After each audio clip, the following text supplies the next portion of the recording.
Look, a lot of changes are happening this coming up fall with Beyond Light, most notably sunsetting, meaning some of the weapons you have in your arsenal are not going to be very useful in the next big expansion. Today, guys, we're going to count down, or count up, I don't even know which way we're going with this, but 10 weapons you essentially want to have going into Beyond Light. We're also going to throw in some honorable mentions because there are some weapons that will still be good to have in your arsenal, but 2 different traits that we're trying to marry up in this list is longevity and lethality, with like a splash of sexy. So without further ado, let's get started. First on the list, we're starting with the primary weapons that you want to have for Beyond Light, and no better weapon to go into the new expansion than with Nation of Beasts. Oh, look, you want a Fatebringer 2.0? Get the curated outlaw Dragonfly roll. This thing is nasty. It's got a power limit of 1360, which means the weapon itself will not sunset until season 15. One of my favorite things to do with this roll right here, though, is throw in a Dragonfly spec and watch the mega explosions occur in front of you. Again, Fatebringer 2.0. Now, this weapon drops from the Last Wish raid, which is why it's got an extended sunset date on it. There are other rolls you can get on this weapon. Outside of the curated roll, you can go with things like Outlaw,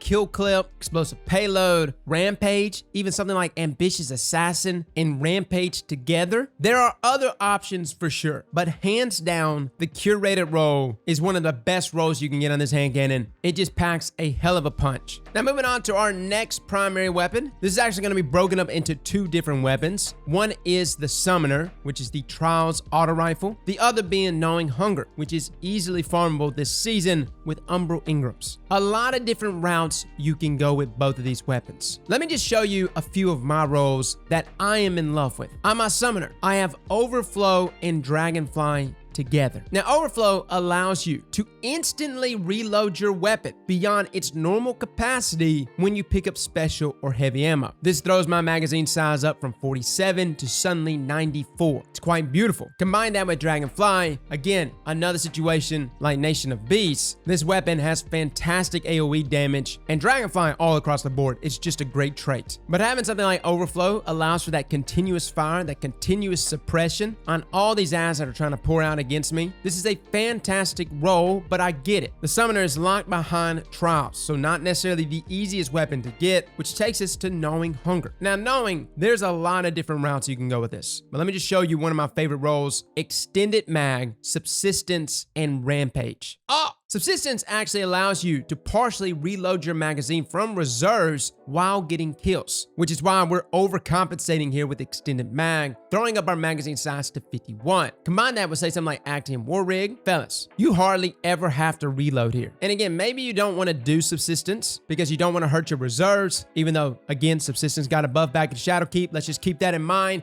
It is a better trait than what it was before. But between both of these auto rifles, there is a ton of great trait combinations, including the curated version of Gnawing Hunger, which also runs with Overflow and Rampage together. Moving on to our next weapon on this list, the Iglos SMG. Oh, you want to talk about a weapon that is easily the deadliest weapon inside of Destiny 2 right now in terms of primaries? That's the Iglos SMG for a number of different reasons. Number 1, it's in that aggressive frame archetype. Number 2, you can roll double traits on this bad baby. If you progressed a lot in this season, unlocked your Umbrals, and done all your other stuff, that's right, your Iglos SMG could feature 2 different traits to swap in between. And look at this nasty roll right here. Threat Detector, Surrounded, and Vorpal underneath it. Now, Surrounded and Surrounded spec is somewhere around like 30-35% extra damage. But again, you gotta be surrounded. Vorpal, on the other hand, though, gives you a flat 15% buff against yellow bar targets, which is a lot of targets. Like, you may think that doesn't help you, but in Nightfall ordeals or any in-game content, you're gonna run against something where Vorpal will activate against. Iglos allows you to stack the best of both worlds depending on your situations,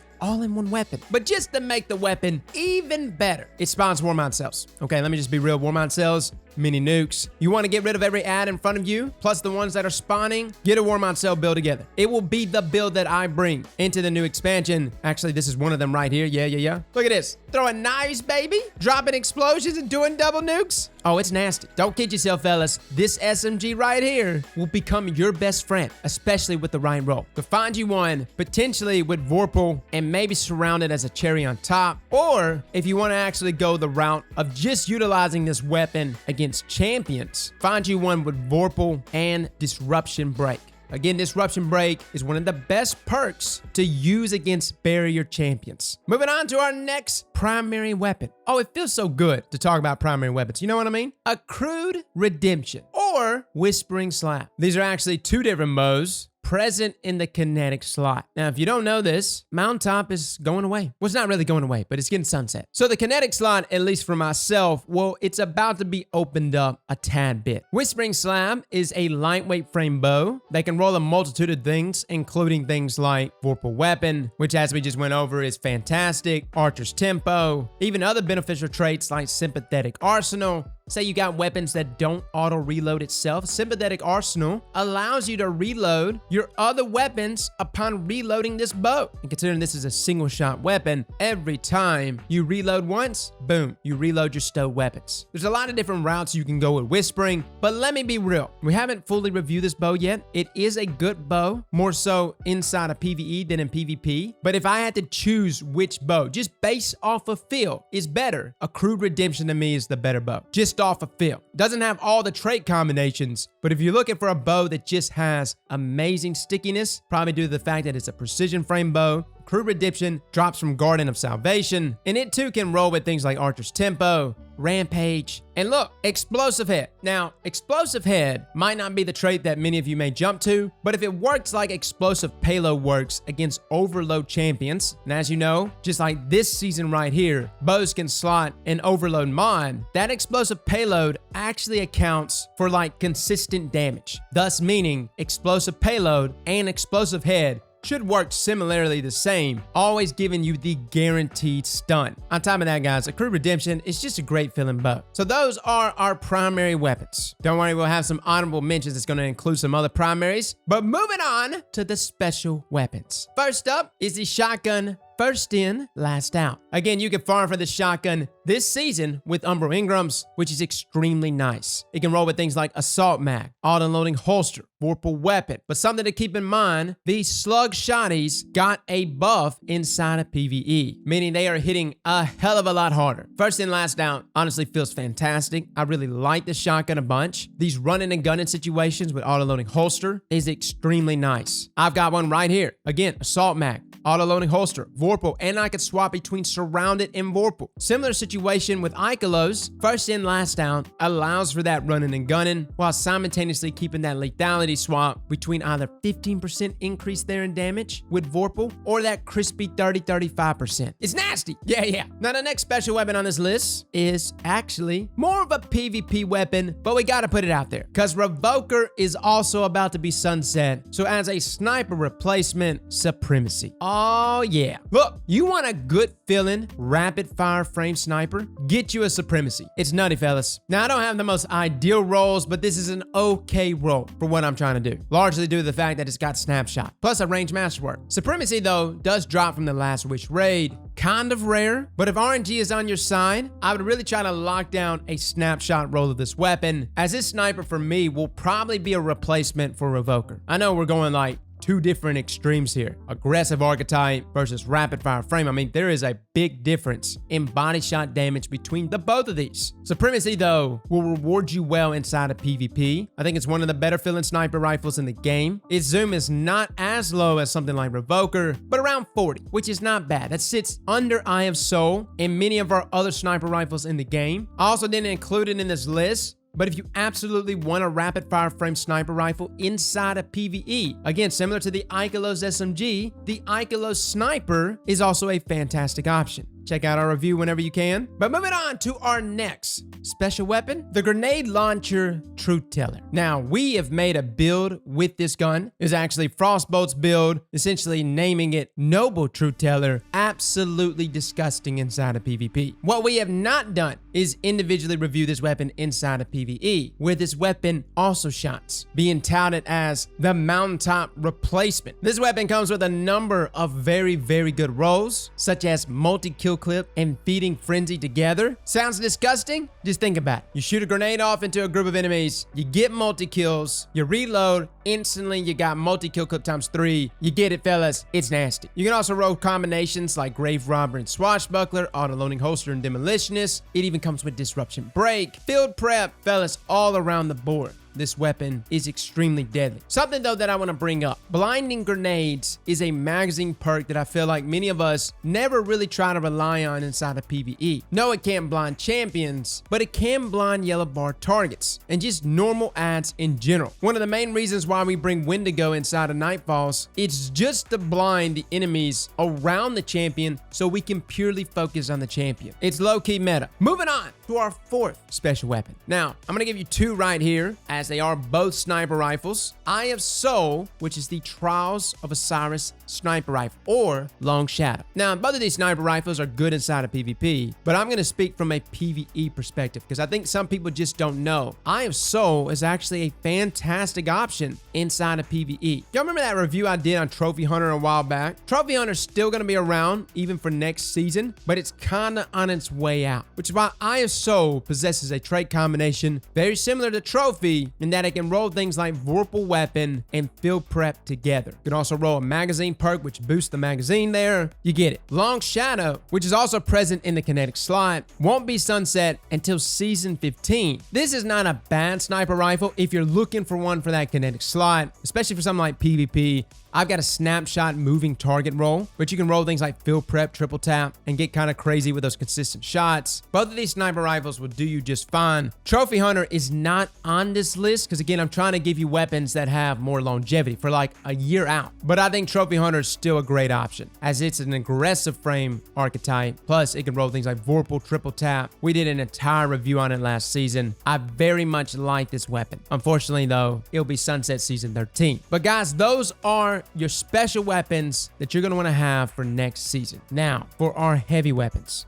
First on the list is Falling Guillotine. This sword, fellas, which is essentially Dark Drinker 2.0, is so nasty. And dude, I just got to show my roll off. I just got this roll midstream, and this is exactly what you want. Jagged Edge for that increase in impact. Swordmaster Guard for that increase in charge time. Relentless Strikes, which allows you to grant yourself ammo after landing 3 light attacks. And for our final trait column, I love this right here. I actually have options. Either Whirlwind Blade, which does increase the damage there pretty significantly at Whirlwind Blade times 5, or Surround. You can literally stop, put Surrounded on with Surround Spec, depending on the situation you're in. Maybe you pop a bubble on a boss and you got a lot of enemies collapsing on you, and you're like, you know what, screw those guys, I'm putting on Surrounded Spec, I'm gonna get the buff up front, and I'm just gonna go in on this boss. I will say, though, that Whirlwind Blade is still the better choice because the moment you R2 and do your heavy attack, everything around you dies. So it's kind of hard to proc surround it when everything is dead. So you might want to stick on Whirlwind Blade. It is definitely the better trait in combination with Relentless Strikes when doing single target damage. And even though Falling Guillotine has been fixed or nerfed or however way you want to look at it, it is still one of the most potent weapons inside of Destiny. The next weapon on this list is one that we're a big fan of, and that is the Interference 6. This is an arc grenade launcher, and I think it's a roll drop, right? Pretty sure it is. Now, this weapon does get sunset in Season 14, but it does come with some fantastic trait combinations. Things like auto-loading holster, field prep, Demolitionist. I even was trying out some different combinations here recently, which was like Swashbuckler and Clown cartridge. I think Clown can boost your magazine size, what, all the way up to 8, maybe 9. I don't know if I've seen 9 or not. Regardless though, Interference has a ton of trait combinations that are extremely deadly. So guys, those are our 10 weapons to have for Beyond Light. For honorable mentions, and we save this for the last, because you don't necessarily have to have these weapons, but it's a good chance you might already have them. One of these weapons is Dire Promise. Now, Dire is extremely good for PvP. It is definitely the spare rations replacement. I actually just landed the Mother of God rolls with rangefinder opening shot, but this weapon can also be used inside of PvE. Swashbuckler, Overflow, and the weapon won't be sunset until Season 14. Another honorable mention is like a discount version of Revoker, and that is Omniscient Eye. I have not landed this roll yet, but I've heard great things about it. But if you're looking for a God roll Omniscient, grab you one that rolls with Snapshot and Mulligan. Not as good as Revoker, but close enough. Next on the list for honorable mentions is the 7th Seraph CQC shotgun. Now, there is wild speculation that the CQC shotgun is actually better than Fellwinter. I'm not going to get into the shotgun debate because shotguns are just weird. I will say that the 7th Seraph shotgun all around for both PvE and PvP is a fantastic shotty, as it can roll things like Vorpal Weapon, Quick Draw, and it can spawn Warmind Sails. Next on the list for honorable mentions is actually a primary weapon, Chattering Bone. This is a pulse rifle from the Last Wish raid. This is more dependent on whether or not lightweight pulse rifles will get a buff. We know a Sandbox update is going to have to come soon. Now, whether or not that's going to be at the launch of Beyond Light or maybe before, hopefully before, Chattering Bone could actually be situated to be a good weapon to receive that buff. Another primary weapon, Nightwatch. Dude, I have some of the godliest rolls on this scout rifle. It's a 200 round per minute scout. You can get things like Rapid Hit Outlaw, Rampage Demolitionist, Multi-Kill Clip, all kinds of nasty. We just need a scout rifle buff. If that happens, Nightwatch 100% will be a top tier choice. So fellas, those are all your weapons that I would grind. If you got time from now until Beyond Light, set aside some time, start grinding towards some of these weapons, and who knows, you might land a god roll to one of these. I know we didn't mention exotics in this list, but those are like gimmies. Like obviously you want to have the raid related exotics. And if you're like me, you just collect all the exotics anyways. I wanted this list to be dedicated to the weapons that specifically had god rolls associated with them. Feel free to let me know in the comments below what you think of this list. By the way, shout out to my friends, Dimitri, J. Les, Bombat, Eddie, Mace, Distant, all the Steam folks, as they're the ones who got together and collected this list and data. Top tier PvE players and PvP players that sat around debating which weapons they would want to have in their arsenal. So this is actually our personal arsenal that we're going to be bringing into Beyond Light. Well, fellas and ladies, thank you all for coming and watching. And as always, slap that like button like your mama told you right.